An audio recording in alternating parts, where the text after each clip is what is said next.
kami dari kelompok 3 akan menjelaskan mengenai mekanisme penciptaan uang. Baiklah, pembahasan yang pertama dimulai dari pengertian uang itu sendiri. Uang dalam ilmu ekonomi tradisional didefinisikan sebagai setiap alat tukar yang dapat diterima secara umum. Adapun beberapa ahli yang mengemukakan definisi uang yaitu sebagai berikut. Menurut Rollin J. Thomas, uang adalah segala sesuatu yang diterima umum dalam pembayaran barang, jasa, dan pelunasan hutang. Sedangkan menurut A.C. Pigou, uang adalah segala sesuatu yang umum dipergunakan sebagai alat penukar. Dan yang terakhir, menurut D.H. Robertson, uang adalah segala sesuatu yang bisa diterima dalam pembayaran untuk mendapatkan barang-barang. Jenis-jenis uang. Perlu kita ketahui jika uang dapat dikelompokkan menjadi dua jenis, yaitu uang kartal dan uang giral. Apa sih uang kartal itu? Uang kartal merupakan alat pembayaran yang sah dan wajib digunakan oleh masyarakat dalam melakukan transaksi jual beli sehari-hari. Menurut bahan pembuatannya, uang kartal terbagi menjadi dua, yaitu yang pertama uang logam dan uang kertas. Uang logam merupakan uang yang terbuat dari logam tertentu seperti emas, perak, dan tembaga. Uang logam memiliki 3 macam nilai, yaitu nilai nominal, nilai intrinsik, dan nilai tukar. Jenis yang kedua adalah uang kertas atau plastik. Menurut Undang-Undang Nomor 23 Tahun 1999 tentang Bank Indonesia, yang dimaksud dengan uang kertas adalah uang dalam bentuk lembaran yang terbuat dari bahan kertas, plastik, atau bahan lainnya yang menyerupai kertas. Menurut Undang-Undang Pokok Bank Indonesia Nomor 11 Tahun 1953, ada dua macam uang kertas, yaitu uang kertas negara dan uang kertas bank. Menurut nilainya, uang dapat dibedakan menjadi dua jenis, yaitu uang penuh dan uang tanda. Uang penuh atau full money dapat dikatakan sebagai uang penuh apabila nilai yang tertera pada uang tersebut sama nilainya dengan bahan yang digunakan atau nilai nominal yang tercantum pada mata uang sama dengan nilai intrinsik yang terkandung pada mata uang tersebut. Dan yang kedua, uang tanda atau token money. Nilai uang dapat dikatakan sebagai uang tanda yang apabila nilai yang tertera pada mata uang lebih tinggi dibanding nilai bahan yang digunakan untuk membuat uang, atau dengan kata lain, nilai nominal lebih besar dari nilai intrinsik uang tersebut. Cara menciptakan uang. Penciptaan uang adalah proses memproduksi atau menghasilkan uang baru. Terdapat 3 cara untuk menciptakan uang. Yang pertama, dengan cara mencetak mata uang kertas atau uang logam. Yang kedua, melalui pengadaan utang dan pinjaman. Yang ketiga, melalui beragam kebijakan pemerintah, misalnya seperti pelonggaran kuantitatif.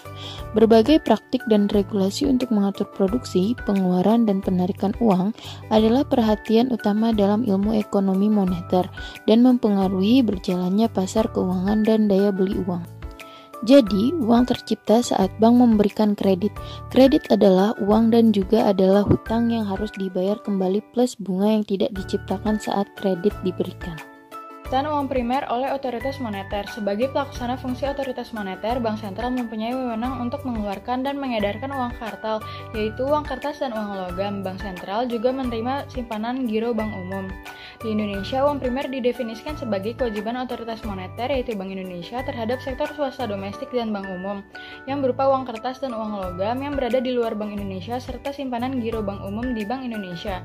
Uang primer dapat didefinisikan sebagai uang tunai atau uang kartal yang dipegang baik oleh masyarakat umum maupun bank umum ditambah dengan saldo rekening giro atau cadangan pemilik bank umum dan masyarakat di Bank Indonesia.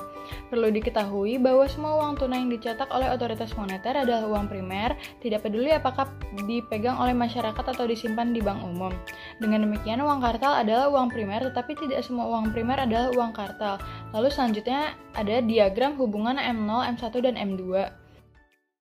Neraca otoritas moneter. Secara garis besar, sisi pasif atau kewajiban neraca otoritas moneter memuat komponen uang primer yang terdiri dari uang kartal yang beredar di masyarakat maupun uang kartal yang ada di kas bank umum dan saldo rekening giro atau cadangan milik bank umum dan masyarakat di Bank Indonesia. Sementara itu, sisi aktiva atau kekayaan neraca otoritas moneter memuat sumber atau faktor yang mempengaruhi perubahan uang primer, yaitu aktiva luar negeri bersih yang antara lain timbul sebagai akibat terjadinya transaksi luar negeri yang dilakukan oleh pemerintah, misalnya penarikan dan pelunasan pinjaman luar negeri. Yang kedua, aktiva dalam negeri bersih yang bersumber dari transaksi dalam bentuk atau uang domestik yang dilakukan oleh pemerintah, sektor swasta domestik, dan bank umum. Transaksi oleh pemerintah antara lain berkaitan dengan penerimaan dan pengeluaran pemerintah yang tercermin dalam APBN. Sementara itu, tagihan kepada sektor swasta domestik dan bank umum antara lain berkaitan dengan pemberian bantuan likuiditas dalam rangka pelaksanaan fungsi lender of last resort. Aktiva lainnya bersih. Faktor atau sumber ini merupakan pos yang disediakan untuk menampung berbagai pos yang tidak dimasukkan ke dalam kelompok yang telah disebutkan sebelumnya, salah satunya pos modal dan cadangan.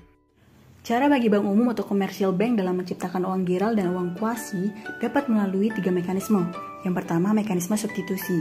Penciptaan uang ini terjadi karena nasabah menyimpan uang kartal mereka pada bank umum ke dalam bentuk rekening seperti rekening tabungan, deposito, giro, ataupun rekening koran. Ketika bank sudah menerbitkan rekening tersebut, maka secara otomatis bank sudah menciptakan uang giral dan uang kuasi. Kemudian yang kedua, mekanisme transformasi. Penciptaan uang ini terjadi karena bank umum mendiskonto wesel atau membeli surat berharga dari nasabah dan membukukan nilai wesel dan surat berharga tadi ke dalam rekening tabungan, deposito, atau giro atas nama nasabah. Kemudian yang terakhir, mekanisme pemberian kredit.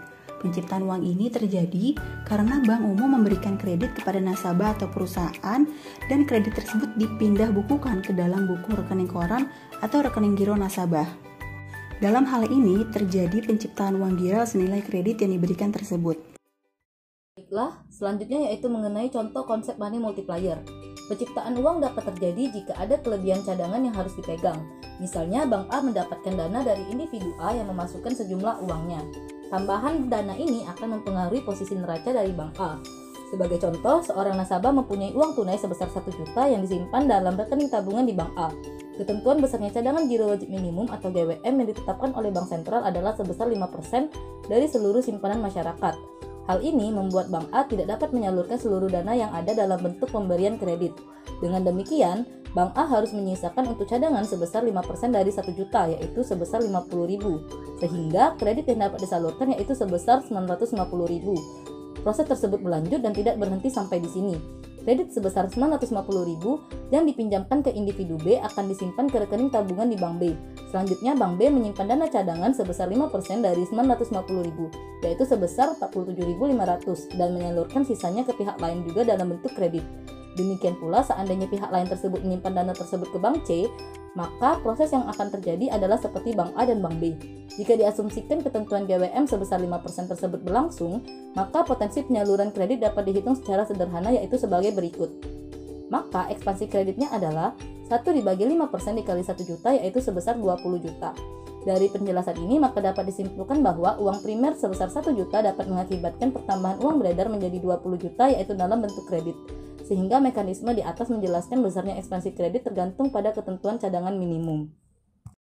Adapun faktor yang mempengaruhi uang beredar yang pertama, faktor-faktor yang mempengaruhi angka pelipat ganda uang terdiri atas biaya penggunaan uang giral, kenyamanan dan keamanan, biaya relatif opportunity cost yaitu suku bunga, pendapatan masyarakat, kemajuan layanan sektor perbankan, ketentuan otoritas moneter, dan keperluan bank akan likuiditas jangka pendek.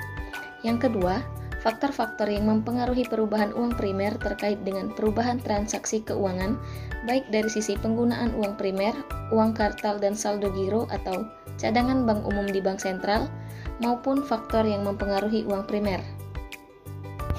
Baiklah, sekian, mungkin itu saja penjelasan mengenai materi dari kelompok 3. Lebih dan kurangnya kami mohon maaf. Terima kasih. Wassalamualaikum warahmatullahi wabarakatuh.